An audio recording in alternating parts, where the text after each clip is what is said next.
Arvind reality and infrastructure private limited द्वारा कोयला खदान क्षेत्र में पूर्व सैनिकों और स्थानीय लोगों के साथ हो रहे अन्याय के खिलाफ पूर्व सैनिक और सामाजिक कार्यकर्ता मनोज ठेंगने ने 9 जून से अनिश्चितकालीन भूख हड़ताल शुरू की है। ठेंगने की सुरक्षा company maple 365 security services private limited को अगस्त 2023 से टाकली, जेना, बेलोरा, उत्तर और दक्षिण खदानों में सुरक्षा का ठेका मिला था। कंपनी में 73 स्थानीय युवक कार्यरत थे जो अब बेरोजगार हो गए हैं क्योंकि प्रबंधन ने बिना पूर्व सूचना के ठेका समाप्त कर दिया और एक बाहरी SIS कंपनी को नियुक्त किया। ठेंगने ने 12 मांगे रखी है, जिनमें स्थानीय कर्मचारियों को स्थायी करना, बेलोरा गांव के पुनर्वास के बाद भंगाराम मंदिर को पुनर्स्थापित करना और सुरक्षा कर्मियों को कोयला अधिनियम के तहत उचित वेतन देना शामिल है। उन्होंने बताया कि आंदोलन स्थल पर बिजली और पानी की सुविधा भी बंद कर दी गई है। अभी तक कोई जनप्रतिनिधि आंदोलन स्थल पर नहीं पहुंचा है, जिस पर ठेंगने ने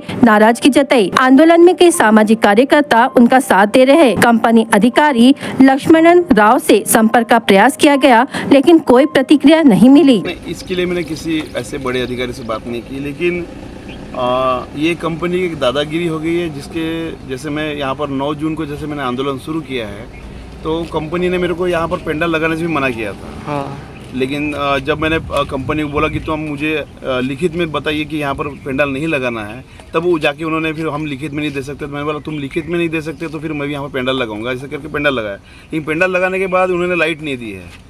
और लाइट नहीं देने का कारण जब इनको पूछा तो कहीं वरिष्ठ लोगों से इनको कुछ आदेश है बोला कि जिसकी वजह से हम लाइट नहीं दे सकते। जब तक मेरी मांगे पूरी नहीं होगी, मेरी 12 मांगे हैं स्थानिक लोगों को लेकर, ऐसे काफ़ी इशू है इसमें।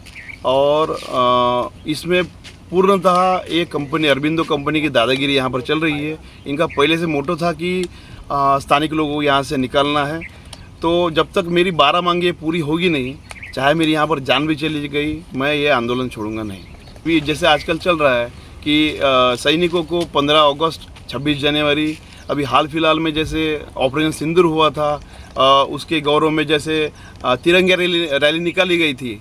तो मेरा सभी जिन्होंने भी तिरंगा रैली निकाली थी, जो बड़े बड़े वरिष्ठ नेता लोग हैं, उनसे मेरा एक ही कहना है कि तुम ऐसे समय में सैनिक को याद करते हो, ऐसे समय उनका गौरव गाते हो, तो ऐसे समय हमारा गौरव करने की ज़रूरत नहीं है।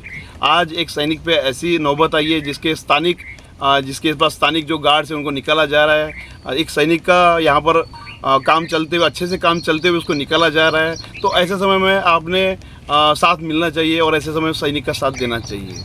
हमारी मांगे पूरी तो करना चाहिए कंपनी ने, क्योंकि ये हम हमारे हक की लड़ाई लड़ रहे हैं। अरविंदो माइंस, हाँ, अरविंदो माइंस टाकरी जेना। और सर 5 दिन से हमारे लिए यहाँ पे भूखे पेट से रह रहे हैं, तो हमारा कर्तव्य इनके साथ बैठना उठना। तो ये अगर हमारा जॉब यहाँ से चला जाता है तो हमारे को जो हमारा पेट पानी है जो इस पे ही चलता है। तो अगर हम स्थानिक लोग हैं, हम बाहर के लोग नहीं हैं, हम इधर गांव के लोग हैं, पूरे नज़दीक के गांव के लोग हैं। ये 73 गार्ड है, 73 गार्ड। इनका सबका अगर सबकी ड्यूटी चली गई तो इतने लोगों पे क्या बोलते उसको आपण मराठी में उपासमारीची वेळ ते येणार आहे। त्याच्यामुळं आम्हाला जर इथून काढण्यात आलं तर खूप मोठं आमचं नुकसान होईल। आणि आमच्यासाठी सर आमचे 5 दिवसापासून लढत आहे, इथं कोणी येत नाही, कोणी अधिकारी आमच्या सरांना येऊन भेटत नाही। इसकी जवाबदारी अभी कंपनी लेंगी ना, क्योंकि कंपनी ने हमको लाइन नहीं दी, कुछ व्यवस्था नहीं करके दी है, वो ही लेंगे।